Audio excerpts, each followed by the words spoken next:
Delhi liquor కుంభకోణం వల్లే ఆంధ్ర కుంభకోణం కూడా నోటి మాటలతో నడుస్తుంది. అట్లాగే మరి ఏమవుతుందో చూడాలి.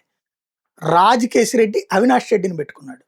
అవినాష్ రెడ్డి ఇప్పుడు ఇంకొక అతన్ని పెట్టుకున్నాడట. మద్యం కేసులో కుంభకోణం కేసు నిందితుడైన ఈశ్వర్ కిరణ్ కుమార్ రెడ్డికి ప్రణయ్ ప్రకాష్ ఐఐటిలో క్లాస్మేట్ అట. ఆయనకి సంబంధించిన డీకార్ట్ లాజిస్టిక్స్ ఆపరేషన్ మేనేజర్గా పనిచేసేవాళ్ళు. 2019లో వైకాపా అధికారంలోకి వచ్చిన తర్వాత రాజ్ కేశిరెడ్డి ద్వారా కిరణ్ కుమార్ రెడ్డి ఫీల్డ్ మానిటరింగ్ ప్రాజెక్టును ప్రణయ్ ప్రకాష్కి అప్పగించారట. వైసీపీ మద్యం ముఠాకి ముడుపులు చెల్లించిన కంపెనీల బ్రాండ్ల మద్యం మాత్రమే ప్రభుత్వ దుకాణాలు విక్రయించేలా చూడటం ఈ ప్రాజెక్టు ప్రధాన విధట.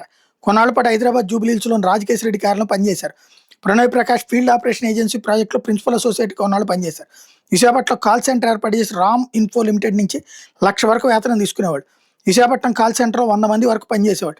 వీళ్ళంతా రోజు గ్రామ వార్డు సచివాలయాల వాలంటీర్లకు ఫోన్ చేసి డేటా సేకరించేవాడు. ఏడాది జూన్లో ప్రణయ్ ప్రకాష్ని సిట్ అధికారులు దుబాయ్ నుంచి భారత్కి రప్పించారు. సుదీర్ఘంగా విచారించారు. అప్పట్లో జరిగిన అక్రమాలకు సంబంధించి న్యాయాధికారి ఎదుటి వాంగ్మూలం కూడా ఇచ్చారు. ఆ తర్వాత విచారణకు సహకరించకుండా విదేశాలకు పారిపోయేందుకు ప్రయత్నిస్తే లుకౌట్ సర్క్యులర్ జారీ చేసి తీసుకొచ్చారు. ఇప్పుడు అరెస్ట్ చేశారు.